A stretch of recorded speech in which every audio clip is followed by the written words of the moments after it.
이제 다 나가. 오늘부터 내 집에서 나가. 엄마, 우리가 뭘 그렇게 잘못했는데? 잘못? 내가 평생 나한테 기대고 사는 게 잘못이지.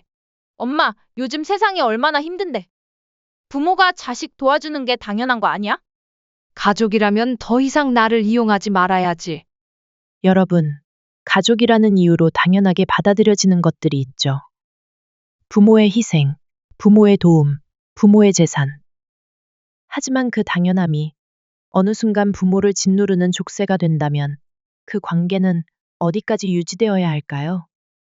오늘의 사연은 평생을 자식들에게 헌신하며 살아온 한 어머니의 이야기입니다. 자식들은 독립할 생각도 없이 부모에게 기댄 채 살아가고 급기야 어머니의 집까지 노리려 합니다. 결국 어머니는 폭탄 선언을 하죠. 이제 다 나가라. 하지만 그렇게 독립시킨 자식들이 힘겨워하는 모습을 보니 다시 한번 흔들리기 시작합니다. 이대로 그냥 두는 것이 맞을까요? 아니면 조금이라도 도와줘야 할까요? 부모의 사랑과 희생, 그리고 독립의 경계선에서 고민하는 이 어머니의 선택. 여러분은 어떻게 생각하시나요? 지금부터 사연을 시작합니다. 안녕하세요. 저는 올해 58살이 된 평범한 주부입니다. 평생 가족을 위해 살아왔고 남편이 은퇴한 뒤에도 여전히 자식들 뒷바라지를 하고 있습니다. 그런데 저는 요즘 문득 이런 생각이 듭니다. 내 인생은 언제쯤 나를 위한 시간이 될까? 우리 집에는 아직도 자식들이 살고 있습니다. 큰아들 도훈이는 올해 34살이 되었고 몇 년 전 결혼을 했습니다. 하지만 경제적으로 힘들다며 며느리와 함께 다시 저희 집으로 들어와 살고 있습니다. 엄마, 우리 맞벌이 해도 돈이 부족해서 당장 나가긴 힘들어. 조금만 더 같이 살면 안 될까? 처음에는 불쌍한 마음이 들어 허락했습니다. 하지만 조금만이라는 말이 벌써 3년이 되었습니다. 그들은 여전히 제 집에서 살면서 생활비 한 푼 내지 않고 있습니다. 심지어 먹고, 자고, 씻고, 청소하는 것까지 모두 제 몫이 되어버렸습니다. 작은 딸 수진이는 30살입니다. 대학 졸업 후 취업을 해야 하지만 번번이 마음에 들지 않는다며 퇴사를 반복했습니다. 엄마, 나 이번 직장도 너무 안 맞아서 그냥 나왔어. 아무 일이나 할 수는 없잖아. 난 내 길을 찾고 싶어. 처음엔 자기 인생을 찾아가는 과정이겠거니 했습니다. 하지만 그 과정이 너무 길어지고 있습니다. 취업 준비를 한다면서도 정작 하루 종일 유튜브를 보고 배달 음식을 시켜 먹고 늦잠을 자는 게 일상이 돼버렸습니다. 그러면서도 매달 용돈을 요구했습니다. 엄마, 이번 달까지만 용돈 좀 주면 안 돼. 한 달만? 아닙니다. 그렇게 한 달, 두 달이 쌓여 벌써 몇 년째입니다. 이게 다 제가 애들을 너무 편하게 키운 탓일까요? 도훈이는 가족을 부양해야 한다는 생각이 전혀 없었고, 수진이는 스스로 자립해야 한다는 책임감이 없었습니다. 그들에게 엄마의 집은 우리 집이었고, 엄마의 돈은 가족을 위한 돈이었습니다.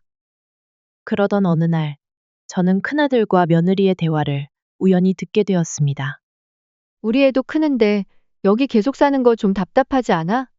그러니까 엄마한테 집을 정리하라고 슬슬 말해보자. 엄마도 혼자 살기엔 이 집이 너무 크잖아. 그 순간 머릿속이 하얘졌습니다. 이제는 제 집까지 노리는 건가요? 저는 평생 가족을 위해 희생하며 살아왔습니다. 그런데 그들이 바라보는 저는 단지 편리한 존재일 뿐이었을까요? 그날 이후 저는 더 이상 평온하지 않았습니다. 마음이 무거웠고 자식들의 말과 태도가 계속 머릿속을 맴돌았습니다. 엄마도 혼자 살기엔 집이 너무 크잖아. 이 말을 들은 순간부터 밤마다 잠을 설치기 일쑤였죠. 하지만 저는 그들에게 티내지 않으려고 애썼습니다. 그날도 아침밥을 차려놓고 가족들이 모이길 기다렸습니다. 큰아들 도훈이와 며느리는 여유롭게 거실 소파에 앉아 있었고, 작은 딸 수진이는 아직 방에서 나오지도 않았습니다. 어느새 저녁 11시까지 유튜브를 보다가 늦잠을 자는 게 그녀의 일상이 돼버렸죠. 큰아들이 먼저 말을 꺼냈습니다. 엄마, 요즘 금리가 올라서 대출 이자도 장난 아니야. 월급 받아도 남는 게 없어. 며느리가 맞장구를 쳤습니다. 그러니까 어머님, 이번에 전세금 좀 더 보태주시면 저희도 부담이 좀 덜할 것 같아요. 저는 아무 대답도 하지 않고 가만히 있었습니다. 그런데 큰아들은 대놓고 말을 꺼냈습니다. 엄마도 돈 모아둔 거 있잖아.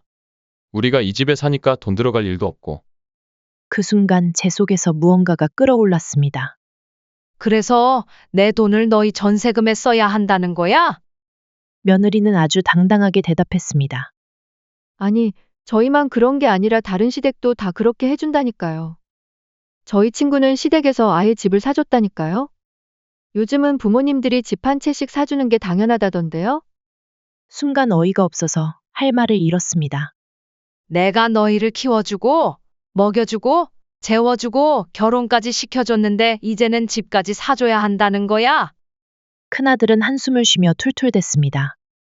엄마는 너무 고집이야. 그렇게 돈 아껴서 뭐 하려고.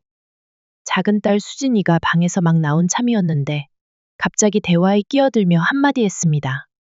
아, 엄마 또 잔소리야? 그냥 좀 도와주면 되잖아. 어차피 돈은 남아도는 거잖아.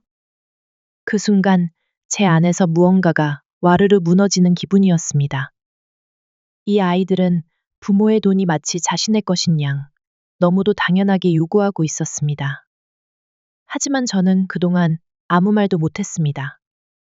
계속 참고 또 참았습니다. 자식들이 힘들다는데 어떻게 외면할 수 있겠어요? 하지만 이제 더 이상은 안 된다는 생각이 들기 시작했습니다. 며칠 동안 아무렇지도 않은 척했지만 제 속은 부글부글 끓고 있었습니다. 자식들이 저를 어떻게 생각하고 있는지 점점 선명해지는 기분이었죠. 하지만 확실한 증거가 필요했습니다. 정말로 저를 이용하려는 건지 아니면 단순한 투정인지 알고 싶었거든요. 그러던 어느 날 저는 밤늦게까지 잠이 오지 않아 거실에서 물 한 잔을 마시고 있었습니다.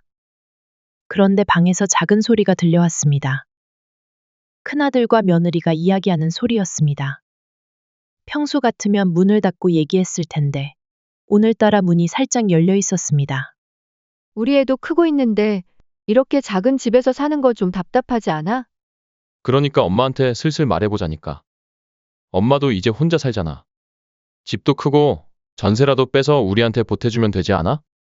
순간 심장이 철렁 내려앉았습니다. 며느리가 대답했습니다. 나도 그 생각했어. 솔직히 어머님이 이 큰 집에서 혼자 사는 건 비효율적이잖아. 차라리 우리 명의로 집을 바꿔서 재산 정리를 미리 해놓으면 어머님도 좋고 우리도 안정적이고. 도훈이가 피식 웃으며 말했습니다. 엄마가 처음엔 반대하겠지. 근데 우리가 계속 설득하면 결국은 허락할 거야. 엄마 원래 그렇게 강한 사람 아니잖아. 제 손이 떨리기 시작했습니다. 믿었던 큰아들이 제가 평생을 바쳐 키운 자식이 저를 이렇게 생각하고 있었다는 사실이 너무 충격적이었습니다. 그동안 우리 가족이니까 라는 이유로 희생했던 제 삶이 이 순간 산산이 부서지는 기분이 들었습니다. 저는 더 이상 듣고 있을 수가 없어 조용히 방으로 돌아왔습니다. 침대에 누웠지만 도저히 잠이 오지 않았습니다. 내가 평생을 바쳐 키운 아이들이 결국 내 집까지 노리고 있었구나. 그날 밤 저는 깊이 깨달았습니다. 이제는 뭔가 결단을 내려야 한다는 걸. 그날 밤 저는 한숨도 잘 수 없었습니다. 생각하면 생각할수록 분노와 허탈함이 밀려왔습니다. 자식들이 제 집까지 탐내고 있다는 사실을 알게 된 이상 더는 이대로 살아서는 안 된다는 생각이 강하게 들었습니다. 평생을 가족을 위해 희생하며 살아왔습니다. 젊었을 때는 아이들 키우느라 내 시간을 가질 틈이 없었고 남편은 바쁘다며 가정에 소홀했습니다. 남편이 은퇴한 후에도 변한 건 없었습니다. 아이들은 여전히 제 손을 필요로 했고 저는 마치 집안의 자동화 기계처럼 돈을 대주고 밥을 차려주고 빨래를 해주며 살아왔습니다. 그런데 이제 와서 저보고 집까지 넘기라고요? 제 평생의 노력이 단지 비효율적이라니요? 아침이 되자 저는 평소처럼 밥상을 차렸습니다. 하지만 제 손은 떨리고 있었습니다. 한 숟갈도 뜨지 못하고 그저 앞에 앉은 자식들의 얼굴을 바라봤습니다. 그들은 아무렇지도 않게 밥을 먹으며 웃고 떠들고 있었습니다. 도훈이가 휴대폰을 만지작거리며 말했습니다. 엄마, 우리 요즘 이사 좀 고민하고 있는데 넓은 집 알아보는 게 좋을 것 같아. 엄마도 이제 큰 집에서 혼자 지내기보다는 작은 데로 가는 게 낫지 않겠어? 며느리는 슬쩍 끼어들었습니다. 맞아요, 어머님. 요즘은 연세 드신 분들도 작은 아파트에서 편하게 사시더라고요. 유지비도 덜 들고 관리하기도 쉽고. 그들의 태도는 너무도 자연스러웠습니다. 제가 당연히 그렇게 해줄 사람이라는 듯한 말투였습니다. 그 순간 저는 입을 열었습니다. 너희 나한테 기대하는 게 너무 많은 거 아니야? 갑작스러운 저의 말에 식탁 분위기가 싸늘해졌습니다. 작은 딸 수진이마저도 숟가락을 내려놓고 저를 바라봤습니다. 엄마, 무슨 말이야? 도훈이가 어리둥절한 얼굴로 물었습니다. 저는 깊은 숨을 들이마셨습니다. 이제는 말해야 할 때입니다. 너희 내 집까지 가져갈 생각이야? 며느리의 표정이 순간 얼어붙었습니다. 도훈이는 당황한 듯 머리를 극적였습니다. 아니, 그런 게 아니라 그냥 엄마도 이제 편하게 살면 좋을 것 같아서 하는 말이지. 저는 냉정하게 잘라 말했습니다. 난 지금도 충분히 편해. 근데 너희가 나를 불편하게 해. 수진이가 나지막이 투덜댔습니다. 엄마, 또 잔소리 시작이야? 그냥 도와주면 되는 거잖아. 엄마도 돈 있잖아. 그 순간 저는 확신했습니다. 이 아이들은 정말로 아무런 죄책감 없이 저를 이용하려 하고 있다는 사실을요. 더 이상 참을 수 없었습니다. 이제는 끝내야겠다. 그날 밤 저는 단단히 결심했습니다. 이제는 내 인생을 되찾아야 한다고. 그날 밤 저는 한참을 고민했습니다. 이대로 계속 참고 살아야 할까? 자식들이 철들기를 기다려야 할까? 하지만 제 안에서 이미 답은 나와 있었습니다. 나는 충분히 참아왔다. 이제는 변해야 한다. 그렇게 며칠 동안 머릿속에서 수많은 대화를 시뮬레이션 했습니다. 어떤 식으로 말을 꺼내야 할까? 어떤 반응이 나올까? 과연 이 아이들이 내 결정을 받아들일까? 하지만 결국 깨달았습니다. 내가 어떻게 말을 하든 저들은 이해하려 하지 않을 것이다. 그리고 나는 이제 더 이상 그들에게 이해받을 필요가 없다. 그렇게 결심이 선 아침, 저는 평소처럼 아침밥을 차렸습니다. 늘 그랬듯이 따뜻한 국과 반찬을 준비해 식탁 위에 놓았습니다. 그러나 오늘은 분위기가 달랐습니다. 제 표정도 마음도.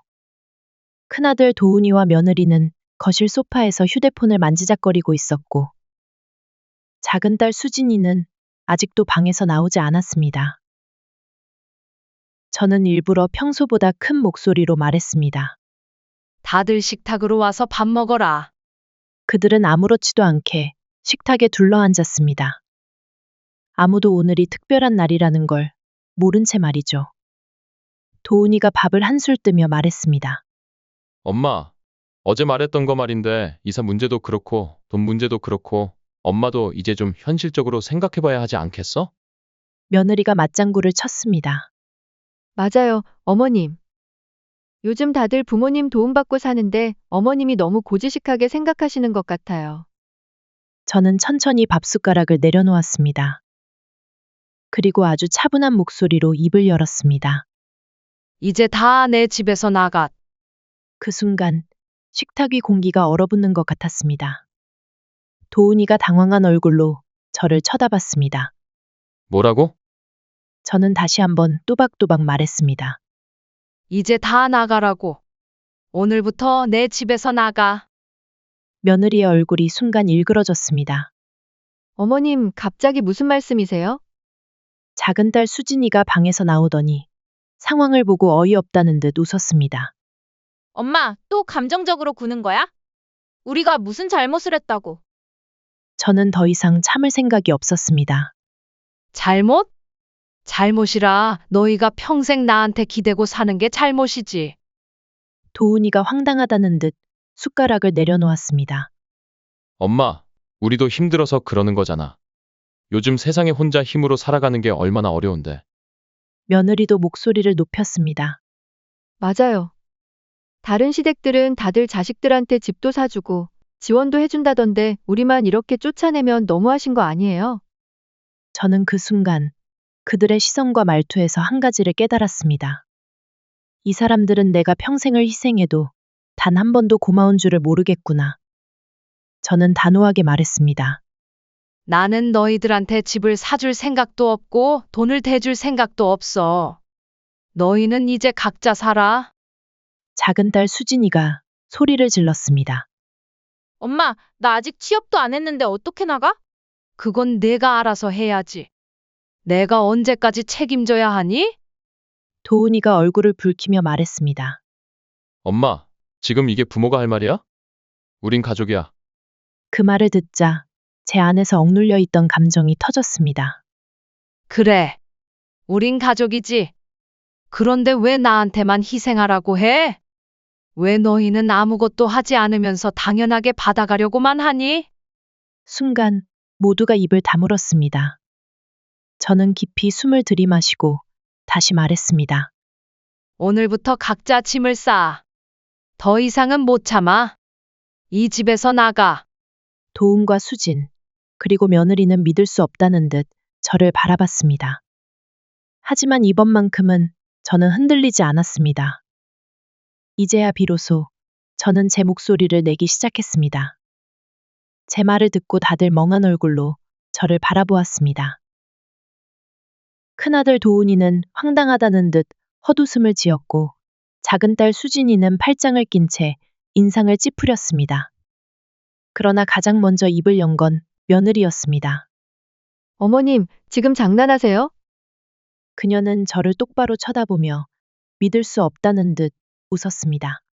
아니, 우리한테 나가라고요? 저희가 뭘 그렇게 잘못했는데요? 도훈이도 당황해서 거들었습니다. 엄마, 무슨 일 있어? 요즘 스트레스 받는 거야? 갑자기 이러면 우리도 당황스럽잖아. 저는 차분하게 대답했습니다. 스트레스? 아니, 그냥 이제 깨달은 거야. 너희가 변하지 않는다면 내가 변해야 한다는 걸. 그러자 작은 딸 수진이가 비웃으며 말했습니다. 엄마, 아무리 그래도 우리가 갈 데가 어디 있다고 그래? 나 아직 취업도 못 했는데 어떻게 혼자 살아? 그러니까 취업을 해야지. 내가 벌어서 내 생활을 해야 하는 거야. 그러자 수진이는 짜증을 내며 자리를 박차고 일어났습니다. 아, 진짜. 엄마는 너무 감정적이야. 그냥 좀 도와주면 되는 거잖아. 엄마가 돈이 없는 것도 아니고. 그 말을 듣는 순간 저는 깊은 한숨을 내쉬었습니다. 그래요. 이 아이들은 지금도 정신을 못 차리고 있습니다. 제가 아무리 단호하게 말해도 여전히 제 돈을 자기들 돈처럼 생각하고 있었습니다. 그러자 며느리가 다시 나섰습니다. 어머님, 다른 시댁들은 자식들한테 집도 사주고 차도 사주고 그래요. 그런데 저희한테는 이렇게 모질게 하시는 거예요? 저는 순간 귀를 의심했습니다. 이 상황에서도 다른 시댁 타령이라니. 저는 단호하게 대답했습니다. 그래? 그러면 너도 그 다른 시댁 같은 집을 찾아가. 나는 그런 부모 못 해줘. 며느리의 얼굴이 붉어졌습니다. 어머님, 너무하시네요. 부모가 자식을 도와주는 게 당연한 거 아니에요? 저희가 뭐 엄청난 걸 바라는 것도 아니고 그냥 좀 도와달라는 건데. 그녀의 말에 저는 비웃음이 나왔습니다. 내가 지금 엄청난 걸 바라는 건 아니다라고 했지. 그런데 내 집을 내 앞으로 해달라는 게 엄청난 게 아니라고? 그러자 도훈이가 나섰습니다. 엄마, 우리 그런 식으로 말한 거 아니야. 그냥 엄마도 크고 넓은 집에서 혼자 사는 게 비효율적이니까 같이 좀 더 현실적으로 살자는 거지. 저는 고개를 저으며 단호하게 말했습니다. 너희에게는 현실적인 말일지 몰라도 나한테는 그게 착취야. 내 집을 왜 너희에게 넘겨줘야 하지? 내 돈을 왜 너희에게 다 줘야 하지? 나는 너희한테 빚진 게 없어. 순간 도훈의 얼굴이 굳어졌습니다. 이제야 조금은 제 말이 뼈아프게 들린 모양이었습니다. 하지만 수진이와 며느리는 여전히 이해하지 못하는 눈치였습니다. 수진이가 다시 불만을 터뜨렸습니다. 엄마, 그러면 나보고 어떻게 살라고? 나 아직 취업도 못했는데 갑자기 나가라고 하면 어쩌라는 거야? 취업해서 살아야지. 수진이는 짜증을 내며 소리를 질렀습니다. 엄마는 내가 일부러 백수로 사는 줄 알아? 요즘 취업이 얼마나 힘든데. 그러자 며느리가 또다시 나섰습니다. 어머님, 솔직히 저희도 힘들어요. 남의 돈 벌어보셨잖아요. 요즘 세상이 얼마나 팍팍한데 가족끼리 의지하는 게 그렇게 잘못된 거예요? 저는 그녀를 똑바로 쳐다보며 말했습니다. 의지하는 것과 빌붙는 건 다르지. 그 순간 며느리의 표정이 확 굳어졌습니다. 도훈이는 더 이상 아무 말도 하지 못하고 수진이는 인상을 잔뜩 찌푸린 채 씩씩거렸습니다. 하지만 저는 흔들리지 않았습니다. 오늘부터 너희는 각자 알아서 살아야 해. 한 달 안에 집을 비워. 이건 협의할 문제가 아니야. 그 말을 듣고 도훈이와 며느리는 어이없다는 듯 서로를 바라봤고 수진이는 화가 난 듯 방으로 들어가 문을 쾅 닫아버렸습니다. 이제 시작이었습니다. 이 아이들이 어떻게 나오든 저는 더 이상 후퇴하지 않기로 했습니다. 그날 이후 집안 분위기는 완전히 바뀌었습니다. 아침 식탁은 더 이상 화기애애하지 않았고 대화는커녕 눈도 제대로 마주치지 않았습니다. 큰아들 도훈이는 출근 준비를 하면서도 한숨을 쉬었고 작은 딸 수진이는 방에 틀어박혀 나올 생각을 하지 않았습니다. 며느리는 제가 있는 곳을 대놓고 피하면서 불만 가득한 얼굴로 쳐다보기 일쑤였습니다. 하지만 저는 흔들리지 않았습니다. 이미 결정을 내렸고 이제는 실행할 때였습니다. 며칠 후 저는 정해둔 기한을 다시 한번 분명하게 알렸습니다. 한 달 안에 집을 비워. 각자 알아서 살아. 그 말이 떨어지자마자 도훈이가 짜증 섞인 목소리로 따졌습니다. 엄마, 갑자기 이러면 우리가 어떻게 하라고? 집을 나가라고 하면 다 해결돼. 저는 단호하게 대답했습니다. 해결돼야지. 언제까지 여기서 살 건데? 그러자 며느리가 혀를 차며 비웃었습니다. 정말 너무하세요, 어머님.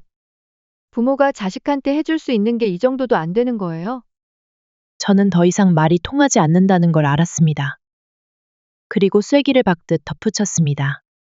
나도 이제 내 인생 살아야겠다. 더 이상 너희 뒷바라지 안 해. 도훈과 며느리는 믿기지 않는다는 듯 서로를 쳐다보았고 작은 딸 수진이는 방문을 쾅 닫아버렸습니다. 그 후 한 달 동안 집안은 폭풍전야처럼 고요했습니다. 도훈과 며느리는 처음엔 현실을 부정하는 듯 버티려 했습니다. 하지만 마감 기한이 가까워지자 결국 집을 알아보기 시작했습니다. 하루는 도훈이 제 방에 들어와 말했습니다. 엄마, 진짜 너무하는 거 아니야? 우리 전세 자금도 부족하고 지금 이사 갈 집도 없는데 그냥 좀 더 두면 안 돼? 저는 고개를 저었습니다. 아니, 너희가 해결해야 해. 이제 너희 문제야. 그러자 며느리가 짜증을 내며 끼어들었습니다. 어머님, 저희도 지금 힘든 상황이잖아요. 대출도 받아야 하고 보증금도 부족하고. 다른 시댁들은 다 도와주는데 왜 저희만 이렇게 내쫓기듯 나가야 하죠? 저는 가만히 그녀를 쳐다보며 차분하게 말했습니다. 내가 도와줄 의무가 없으니까. 그녀의 얼굴이 굳어졌고 도우는 손으로 머리를 감쌌습니다. 작은 딸 수진이도 마찬가지였습니다. 방에서 나오더니 시큰둥한 표정으로 말했습니다. 엄마, 나 아직 취업도 못했어. 돈도 없는데 나가서 뭘 하라고? 너도 이제 알아서 해야지. 수진이는 기가 찬다는 듯 웃더니 방문을 다시 닫았습니다. 하지만 시간이 흐를수록 그들도 현실을 받아들일 수밖에 없었습니다. 도훈과 며느리는 결국 전세 대출을 받아 작은 원룸을 구했고 수진이는 친구 집을 전전하며 지낼 계획을 세웠습니다. 마지막 날 짐을 싸면서도 도우는 마지막까지 불만을 터뜨렸습니다. 엄마, 우리가 나가면 진짜 후회할 거야. 저는 담담하게 대답했습니다. 후회하는 건 너희일 수도 있어. 그렇게 그들은 마침내 집을 떠났습니다.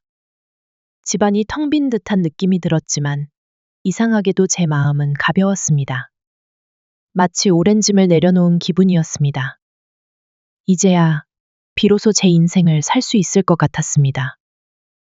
자식들이 떠난 집은 한동안 유난히 조용했습니다.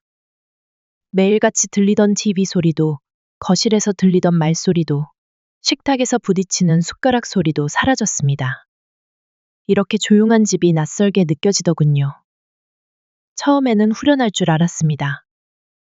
그동안 짊어지고 있던 무거운 짐을 내려놓은 기분일 거라고 생각했습니다. 하지만 막상 혼자서 맞이한 아침은 어쩐지 허전했습니다.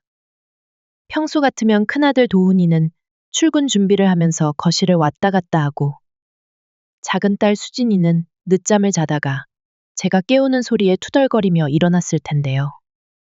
이제는 집안이 너무나 조용했습니다. 싱크대에는 어제 저녁 제가 혼자 먹고 치운 밥그릇 한 개만 덩그러니 놓여 있었습니다. 그 모습을 보니 문득 생각이 들었습니다. 정말 이제 나 혼자구나. 이상하게도 밥맛이 없었습니다. 그동안 하루도 빠짐없이 가족들을 위해 음식을 준비했는데 막상 저 혼자 먹으려니 입맛이 돌지 않았습니다. 하지만 그렇다고 후회하진 않았습니다. 저는 저 자신을 위한 시간을 보내기로 마음먹었습니다. 며칠 후 오랜만에 친구들을 만났습니다. 그동안 집안일과 자식들 뒷바라지에 매여 친구들을 자주 만나지도 못했는데 이제야 여유를 가지고 대화를 나눌 수 있었습니다. 이제 애들도 독립시켰겠다. 너도 진짜 내 인생을 살아야지. 친구의 말에 저는 피식 웃으며 대답했습니다. 그러게. 그런데 아직은 좀 어색해. 친구들과 함께 여행 계획도 세웠습니다. 그동안 가족들만 챙기느라 한 번도 마음 편히 떠나본 적 없는 여행이었죠. 이제는 저를 위해 살기로 했습니다. 하지만 시간이 지나도 마음 한편이 편치 않았습니다. 자식들이 어떻게 지내는지 궁금해졌습니다. 제가 너무 가혹하게 대한 건 아닐까? 후회해야 하는 걸까 하는 생각이 들었습니다. 정말 이대로 냉정하게 끊어야 하는 걸까요? 참지 못하고 큰아들 도훈이에게 전화를 걸었습니다. 도훈아, 잘 지내니? 한동안 조용하던 전화기 너머에서 한숨 소리가 들렸습니다. 엄마, 그냥 그래. 도훈이는 피곤한 목소리였습니다. 작은 원룸에서 아내와 맞벌이를 하면서도 대출금과 생활비 부담에 허덕이며 살아가고 있다고 했습니다. 며느리는 불만이 많아졌고 잦은 다툼이 이어지고 있다고 하더군요. 수진이에게도 전화를 걸었습니다. 수진이는 친구 집을 전전하며 지내고 있었고 생각보다 독립생활이 쉽지 않다는 걸 깨달은 모양이었습니다. 엄마, 나 이제야 알겠어. 내가 너무 쉽게 살았던 것 같아. 그제야 저는 다시 혼란스러워졌습니다. 이대로 그냥 두는 것이 맞을까요? 저는 여전히 고민이 됩니다. 그동안 마음을 굳게 먹고 자식들을 독립시켰지만 이제 와서 그들이 힘들어하는 모습을 보니 제 결정이 옳았는지 헷갈립니다. 며칠 전 큰아들 도훈이와 다시 통화를 했습니다. 그는 피곤한 목소리로 말했습니다. 엄마, 솔직히 말하면 좀 힘들어. 맞벌이를 해도 생활비가 빠듯하고 아내랑도 자꾸 다투게 돼. 그래도 어떻게든 해보려고 하고 있어. 그 말이 어찌나 애틋하게 들리던지요. 그동안 엄마가 해줄 테니 걱정 말라고 말해왔던 제가 이제는 알아서 해라고 선을 그었기 때문이겠지요. 수진이도 마찬가지였습니다. 몇 주 전까지만 해도 친구 집에서 신세를 지고 있었던 아이가 결국 어쩔 수 없이 계약직이라도 일을 시작했다고 하더군요. 엄마, 처음엔 진짜 너무 서럽고 힘들었어. 맨날 엄마한테 손 벌리던 내가 이제는 한 푼이라도 아끼려고 도시락 싸가지고 다닌다. 그녀의 목소리는 씁쓸했지만 한편으로는 어딘가 다부져 보였습니다. 그럼에도 저는 여전히 고민입니다. 과연 이대로 놔두는 것이 맞을까요? 며칠 전 저는 은행에 들렀습니다. 그동안 모아둔 적금 통장을 보면서 한참을 고민했습니다. 자식들을 돕고 싶은 마음과 다시 예전처럼 돌아가고 싶지 않은 마음이 팽팽히 맞섰습니다. 이 돈을 조금이라도 보태줄까요?